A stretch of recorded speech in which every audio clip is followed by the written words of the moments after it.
就把他打死。 Nabi tumelawan. Jadi aku tuh terhadap bilang सोचो एक video early 2000s का जो नोकिया फ़ोन के कैमरे से शूट किया गया हो।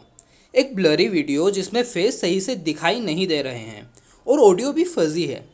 2012 में पाकिस्तान के नॉर्थन हिल्स में एक छोटा सा डिस्ट्रिक्ट है जिसका नाम है कोहिस्तान। वहाँ ऐसा ही एक वीडियो सर्कुलेट हो रहा था। ये वीडियो आउटसाइडर को इनोसेंट लग सकता है। 4 औरतें तालियां बजा रही हैं और वहाँ के लोकल गाने गा रही हैं और एक लड़का उनके गाने पे डांस कर रहा है। ये एक हैप्पी मोमेंट लगता है जो 2 मेगापिक्सल कैमरे से कैप्चर किया गया हो। लेकिन सच कुछ और है। ये उस वीडियो की कहानी है जिसकी वजह से 9 लोगों की जान गई। ऊंचे ऊंचे पहाड़ों से घिरा हुआ कोहिस्तान नॉर्थन पाकिस्तान के खैबर रीजन का एक डिस्ट्रिक्ट है। ये रीजन खैबर पास से एसेस किया जाता है जो इंडिया, पाकिस्तान और अफगानिस्तान को कनेक्ट करता है। लेकिन इस रीजन के खूबसूरत पहाड़ यहाँ की पूरी कहानी नहीं बताते। इस्लामाबाद से 350 किलोमीटर ट्रेवल करने के बाद कोहिस्तान पहुँचा जा सकता है। जैसे जैसे आप कोहिस्तान के पास आते हैं वैसे वैसे सड़कों पर औरतों और लड़कियों का दिखना कम होता जाता है। चलते चलते एक पॉइंट ऐसा आता है जब सड़कों पर मर्दों के अलावा कोई नहीं होता। कोहिस्तान में औरतों को घर से बाहर जाने की परमिशन नहीं है। वो या तो अपने खेत में काम करती हैं या फिर घर में। कोहिस्तान में औरतों का घर से बाहर जाना एक गुनाह माना जाता है। 2012 में कोहिस्तान में एक MMS वायरल होता है। ये एक वीडियो था जो 1 साल पहले एक छोटे से कमरे में शूट किया गया था। ये एक इनोसेंट वीडियो था। वीडियो में 4 लड़कियां हैं, बेगम जान, शरीन जान, बाज़ीगा और आमना। ये लड़कियां शादी के गाने गा रही थी और तालियां बजा रही थी। एक नॉर्मल वीडियो जो सबको नॉर्मल लगेगा। वीडियो एक फ़ोन पे रिकॉर्ड किया गया था जिसे कोहिस्तान के एक आदमी बिन यासिन ने रिकॉर्ड करा था। उसका भाई गुल नज़र वो आदमी था जो वीडियो में औरतों के गानों पे डांस कर रहा था। गुल नज़र ट्रेडिशनल कपड़ों में ट्रेडिशनल डांस कर रहा था। लेकिन ये फैक्ट कि एक अनमैरिड मर्द और औरत एक ही रूम में साथ थे, ये बात कोहिस्तान के लोगों को हजम नहीं हो रही थी। जैसे ही ये वीडियो मार्च 2012 में कोहिस्तान में सर्कुलेट हुआ, 5 औरतें आइडेंटिफाई की गई और इवेंचुअली किडनैप कर ली गई। किडनैपर्स और कोई नहीं, उन्हीं औरतों के अपने फैमिली मेम्बर्स थे। ये शुरुआत थी पाकिस्तान के सबसे इनफेमस ऑनर किलिंग की, जो असैसिनेशन, झूठ और पॉलिटिक्स से भरा हुआ था। उन्हें किडनैप कर लिया गया। कुछ दिनों तक उन्हें एक रूम में बंदी बनाकर रखा गया और किडनैपर्स ने एक जिरगा बुलाया। जिरगा कोहिस्तान में पंचायत को कहा जाता है। अब इस पंचायत को उन 5 लड़कियों और बिन नासिर और गुल नज़र का फ्यूचर डिसाइड करना था। कोहिस्तान में जिरगा का डिसीजन टॉप और फाइनल डिसीजन माना जाता है। यासिर और नज़र दोनों भाइयों ने डिसाइड किया कि वो भागने की कोशिश करेंगे। जहां वो 5 लड़कियां हॉस्टेज थीं, वहीं यासिर और नज़र फ्री थे और वो भाग सकते थे। जिरगा का डिसीजन कोहिस्तान में फेल गया और एल्डर्स के जजमेंट डिलीवर होने से पहले ही यासिर और नज़र कोहिस्तान से भाग गए। और सिर्फ यासिर और नज़र ही नहीं, वो सभी लोग जो डायरेक्टली रिलेटेड थे यासिर और नज़र से, वो भी कोहिस्तान से भाग गए अपनी जान बचाने के लिए। उन्होंने अपने पुश्तैनी घर, बड़े बड़े खेत और अपनी हिस्ट्री छोड़ दी क्योंकि उन्हें कहीं ना कहीं पता था कि उनके साथ क्या क्या हो सकता है। अब सिर्फ वो 5 लड़कियां बची थी जो अभी जिंदा थी, लेकिन उनके पास भाग जाने का कोई चांस नहीं था। यासिर और नज़र का बड़ा भाई अफजल को उन 5 लड़कियों की फिक्र थी। जिरगा ने अपना डिसीज़न बना दिया। लड़कियों को डेथ सेंटेंस दी गई। उन्हें एक छोटे कमरे में कैद करके रखा गया। उनके साथ इतनी बदसलूकी की गई कि अब मर जाना उन्हें बेटर ऑप्शन लगता था। फैमिली मेम्बर्स ने लड़कियों को टॉर्चर किया, उबलता हुआ पानी उनकी स्किन पर डाला और गरम गरम कोयले उन पर फेंके। अफजल ने एक्शन लेने का डिसाइड किया। उसने जिरगा और लड़कियों की फैमिली की पुलिस में रिपोर्ट की, लेकिन जल्दी उसे रियलाइज़ हुआ कि लोकल अथॉरिटी से कॉन्टेक्ट करना पॉइंटलेस है। तो अफजल ने पहले 250 किलोमीटर साउथ की तरफ ट्रैक किया और पहुंच गया खैबर पख्तूनख्वा के एक सिटी में। वहां उसने एक प्रेस कॉन्फ्रेंस अरेंज की जो पाकिस्तान के न्यूज़ चैनल पे टेलीकास्ट हुई। 4 जून 2012 को अफजल की स्टोरी पूरे पाकिस्तान ने सुनी और इस खबर ने आग पकड़ ली। लेकिन unfortunately Afzal was too late. 30 दिन कैद में रहने और टॉर्चर सहने के बाद 30 मई 2012 को प्रेस कॉन्फ्रेंस के 4 दिन पहले बेगम जान, शरीन जान, बाज़ीगा, शाहीन और आमना को मार दिया गया। पर मोस्ट अमेजिंग बात यह है कि पाकिस्तान के सुप्रीम कोर्ट ने अफजल के प्रेस कॉन्फ्रेंस के कुछ घंटों के अंदर ही एक टास्क फोर्स ऑर्गेनाइज की। जब सबको लग रहा था कि एक और कहानी है फेल जस्टिस की, पाकिस्तान सुप्रीम कोर्ट ने 5 जून को डिमांड की कि कोहिस्तान के कमिश्नर और उन 5 लड़कियों को कोर्ट के सामने पेश करा जाए। कोहिस्तान के पुलिस कमिश्नर ने कोर्ट को बताया कि लड़कियां जिंदा हैं, लेकिन वो उन्हें कोर्ट में पेश नहीं कर पाएंगे क्योंकि कोहिस्तान के लोग अपनी औरतों को बाहर सिटी में नहीं लाते हैं। लड़कियों की फैमिली ने आर्ग्यू किया कि वो अपनी लड़कियों को कोर्ट में लाना डिसरिस्पेक्टफुल मानते हैं। उन्होंने इंटीरियर मिनिस्टर रहमान मलिक को कोहिस्तान जाने का ऑर्डर दिया ताकि वो जाकर ये देख सकें कि लड़कियां सच में जिंदा हैं या नहीं। और ये सब एक्शन लिया जा रहा था अफजल की प्रेस कॉन्फ्रेंस के बाद से। इंटीरियर मिनिस्टर रहमान मलिक को ऑर्डर दिया गया था कि वो कोहिस्तान जाएं और कुछ फीमेल एक्टिविस्ट्स को साथ ले जाएं। जब रहमान मलिक कोर्ट की बिल्डिंग से निकल रहे थे तो उन्होंने डॉक्टर फरजाना बारी को देखा। फरजाना एक well known women's rights activist हैं। रहमान ने फरजाना से रिक्वेस्ट किया कि वो साथ आएं और फरजाना ना नहीं कर सकी। इस्लामाबाद से कोहिस्तान तक का सफ़र बहुत ही मुश्किल भरा है। ऐसा कोई रास्ता नहीं है जिससे आसानी से कोहिस्तान पहुंचा जा सके। हेलीकॉप्टर क्रैशेस भी वहां होते रहते हैं, पर डॉक्टर बारी और रहमान का हेलीकॉप्टर सेफली लैंड हुआ। ज़्यादातर लोग जो डॉक्टर बारी और इन्वेस्टिगेटर से कोहिस्तान में मिले हैं, उन्होंने कहा कि उन लड़कियों के साथ सही हुआ है। ऐसी लड़कियों को मार देना चाहिए। अगर उनकी फैमिली में भी कोई ऐसी लड़की होती तो वो उन्हें भी मार देते। जहां कोर्ट में कमिश्नर और लड़कियों की फैमिली कह रही थी कि लड़कियां जिंदा हैं, वहीं गांव के लोग कुछ और कह रहे थे। डॉक्टर बारी ने रिक्वेस्ट की लोकल अथॉरिटी से कि वो मिसिंग लड़कियों की फ़ोटोग्राफ्स प्रोवाइड करें, क्योंकि रहमान मलिक और डॉक्टर बारी ने लड़कियों को पहले कभी नहीं देखा था, सो उन्हें फ़ोटोग्राफ्स चाहिए थी टू वेरीफाई देयर आइडेंटिटीज़। पर अथॉरिटी ने डॉक्टर बारी को फ़ोटो देने से मना कर दिया।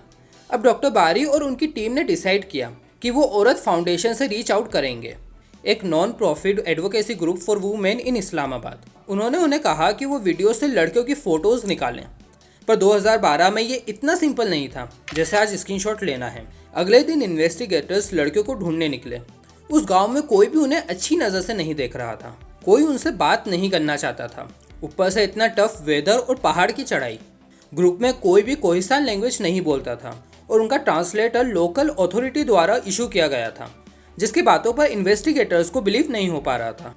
डॉक्टर बारी और उनका ग्रुप घंटों तक पहाड़ पर चलते रहे। जैसे जैसे वो ऊपर चढ़ते जा रहे थे, रास्ता इम्पॉसिबल होता जा रहा था। कुछ और दूर चलने के बाद फाइनली एक लड़की डॉक्टर बारी को मिली। लड़की ने लाल दुपट्टा ओढ़ रखा था। उसका नाम था आमना, जो वीडियो में थी। आमना ने इन्वेस्टिगेटर्स को बताया कि वीडियो वेडिंग पे शूट नहीं किया गया था और ये यासिर और नज़र की मदर थी जिन्होंने लड़कियों को अपने घर बुलाया था। उसने रिवील किया कि उन लड़कियों को पता ही नहीं था कि उनकी वीडियो बनाई जा रही है। अगर 1 मिनट के लिए रुककर सोचा जाए तो आप रियलाइज़ करोगे कि उस वीडियो में हर इंसान अवेयर था कि उसकी वीडियो रिकॉर्ड हो रही है। दूसरी बात, जहां लोग अपनी औरतों को घर से बाहर नहीं निकलने देते, वहां डॉक्टर बारी को आमना आसानी से मिल गई और उसकी फैमिली ने डॉक्टर बारी से बात करने के लिए उसे बाहर भी जाने दिया। जो आमना ने कहा उस पर इन्वेस्टिगेटर्स को यकीन नहीं था। कोहिस्तान में इन्वेस्टिगेटर्स के पास कोई साइंटिफिक वे नहीं था ये प्रूव करने का कि वो लड़की एक्चुअली आमना है। उन्होंने लड़की के फेशियल फीचर्स को क्रॉस कंपेयर किया उस फोटो से जो औरत फाउंडेशन ने भेजी थी। डॉक्टर बारी और दूसरों ने कंक्लूड किया कि ये आमना थी। उस लड़की के आइज, नोज और फेस स्ट्रक्चर मैच करते थे उस लड़की से जो वीडियो में थी, और उसने वो सेम कपड़े पहने हुए थे जो वो वीडियो में पहनी हुई थी। अब इन्वेस्टिगेटर्स का अगला मिशन था बाकी लड़कियों को ढूंढने का। उन बची लड़कियों को ढूंढने के लिए टीम को 3 अलग अलग पहाड़ चढ़ने थे। इस पॉइंट पे टीम को लेट हो रहा था और टास्क फोर्स को इस्लामाबाद वापस जाना पड़ा। इस्लामाबाद पहुंचने पर ग्रुप ने सुप्रीम कोर्ट को रिपोर्ट किया कि आमना जिंदा है, पर वो दूसरी 4 लड़कियों का स्टेटस वेरीफाई नहीं कर सके। पर अफजल ने तो क्लेम किया था कि सभी लड़कियों को मार दिया गया है। क्या अफजल झूठ बोल रहा था? अफजल ने क्लेम किया था कि वो 5 लड़कियां मर चुकी हैं। क्या अफजल और उसके भाइयों ने कोई कहानी बनाई थी ताकि वो असाइलम फाइल कर सकें यूएस में और पाकिस्तान छोड़कर जा सकें? पहले मिशन के 1 हफ्ते बाद 16 जून को एक और ग्रुप माउंटेन में गया बेटर इक्विपमेंट के साथ। ये सेकेंड टास्क फोर्स में थी डॉक्टर फरजाना बारी, पॉलिटिशियन बुशरा गौहर और जस्टिस मुनीरा अब्बासी। इस बार ग्रुप के पास सिक्योरिटी थी और ग्रांटेड ट्रांसलेटर भी। जब टास्क फोर्स पहुंची तो उन्हें 3 लड़कियां प्रेजेंट की गईं। तीनों लड़कियों से क्वेश्चनिंग की गई, फोटोग्राफ्स और फिंगरप्रिंट भी ली गई, पर डॉक्टर बारी सेटिस्फाइड नहीं थी। 5 लड़कियां ऑनर के लिए मारी गई थीं, जिसमें से 4 से वो मिल चुकी थीं। डॉक्टर बारी ने डिमांड की बाजिका से मिलने की, जो वीडियो में थी, और अथॉरिटीज़ ने बहाने बनाए कि बाजिका प्रेग्नेंट है और वो ग्रुप से नहीं मिल सकती। जस्टिस मुनीरा टास्क फोर्स को लीड कर रही थी। वो एविडेंस से सेटिस्फाइड थी और अब इस्लामाबाद जाना चाहती थी, पर डॉक्टर बारी सेटिस्फाइड नहीं थी और उन्होंने वापस जाने के लिए मना कर दिया ताकि वो बाजिका से मिल सकें। अथॉरिटीज़ ने कहा कि अगर वो स्टे करती हैं तो वो अपने रिस्क पे स्टे कर रही हैं। डॉक्टर बारी को पता था कि वो कोहिस्तान में बिना प्रोटेक्शन के नहीं रह सकती, इसलिए वो इस्लामाबाद वापस आ गई। 20 जून को सुप्रीम कोर्ट ऑफ पाकिस्तान ने जस्टिस मुनीरा के गाइडेंस के अंदर केस क्लोज कर दिया। एक चीज़ जो इन्वेस्टिगेटर्स, पुलिस और कोर्ट सब ने मिस की, अगर वो इस चीज़ को नोटिस करते तो ये केस सॉल्व हो जाता, और उस चीज़ का आंसर एक जर्नलिस्ट के पास था। अफजल के प्रेस कॉन्फ्रेंस के कुछ दिन बाद अफजल रॉयटर्स ऑफिस इस्लामाबाद में किसी को ढूंढ रहा था जो उसके केस को कोर्ट के थ्रू पुश कर सके। वहाँ न्यूज़ रूम के हॉल में वो कैथरीन हेरल्ड से मिला। Catherine news organisation former Afghanistan and Pakistan correspondent थी। वो इमीडिएटली अफजल से जुड़ गई केस सॉल्व करने के लिए। जब वो पहली बार मिले, अफजल ने एक फ्रेंड की हेल्प से जो ठीक ठाक इंग्लिश बोलता था केस के फैक्ट्स कैथरीन को बताए। अफजल और कैथरीन की मीटिंग के पहले एक सेकेंड टीम कोहिस्तान गई थी और उन्हें 4 लड़कियां प्रेजेंट की गई थी जिनके उन्होंने फोटोज भी लिए थे, और उन्होंने लड़कियों को वेरीफाई करके केस क्लोज कर दिया था। जो फोटोज टास्क फोर्स ने ली थी, कैथरीन उन फोटोज को अपने नेटवर्क के थ्रू एसेस कर पाई। पर उससे भी ज़रूरी, एक विटनेस जो कोहिस्तान से ही था, उसने कैथरीन को उन लड़कियों के NADRA कार्ड से शेयर किए। NADRA एक आइडेंटिफिकेशन एजेंसी है पाकिस्तान में जो नेशनल आइडेंटिफिकेशन कार्ड इशू कराती है। ये कार्ड्स हमारे आधार कार्ड से सिमिलर होते हैं। ये NADRA कार्ड्स पे बेगम, शिरीन और आमना की पिक्चर और फिंगरप्रिंट थे। अब वो एक्चुअल लड़कियों की फ़ोटोज़ को प्रेजेंट की गई लड़कियों की फ़ोटो से कंपेयर कर सकते थे, और उन्होंने टाइम वेस्ट नहीं किया। फ़ोटो में कैथरीन ने नोटिस किया कि बेगम के NADRA फोटो में बेगम के लेफ्ट साइड में लिक के ऊपर एक छोटा पर उठा हुआ तिल था, और जिस लड़की को प्रेजेंट किया गया था उसके फ़ोटो में बेगम के फेस पर भी तिल था, पर वो फ्लैट था और फेस पे थोड़ा दूसरी पोजीशन पे था। अब क्योंकि उनके पास ओरिजिनल फ़ोटोज़ थी, तो कैथरीन ने NADRA फ़ोटो और वो फ़ोटो जो इन्वेस्टिगेटर्स ने ली थी उसे एक ब्रिटिश इंटेलिजेंस एजेंसी को भेजी फॉर फेशियल रिकॉग्नाइजेशन एनालिसिस, और इसके जो रिजल्ट आए वो शॉकिंग थे। बेगम की पिक्चर NADRA कार्ड से कंपेयर करने के बाद उनकी फ़ोटो सिर्फ 49.5% मैच हो रही थी। मतलब यहाँ बहुत ज़्यादा चांस थे कि जिस बेगम को इन्वेस्टिगेटर्स के सामने प्रेजेंट किया गया था वो बेगम जान नहीं थी। इस एविडेंस का यूज़ करते हुए अफजल ने केस रीओपन करने की अर्जी डाली। 12 फरवरी 2014 में कोर्ट ने डिमांड की लड़कियों को फिर से प्रेजेंट करने की ताकि वो उनके फिंगरप्रिंट्स कंपेयर कर सकें। जज ने ट्राइब को ऑर्डर दिया टू प्रेजेंट द गर्ल्स, पर उन्होंने हर बार की तरह मना किया। आर्ग्यूमेंट सेम रहा, ये उनके कल्चर में नहीं है to present the girls in court. इस बार ट्राइब ने उन लड़कियों को प्रेजेंट नहीं करा। सिस्टम उन लड़कियों को ढूंढने में बार बार फेल हो रहा था और कई साल ऐसे ही निकल जाते हैं। फिर 7 मार्च 2019 को अबोताबाद में अफजल को कोर्ट हेयरिंग के लिए जाना था, और उससे पहले ही अफजल को किसी ने शूट कर दिया और अफजल इस दुनिया को छोड़कर हमेशा के लिए चला गया।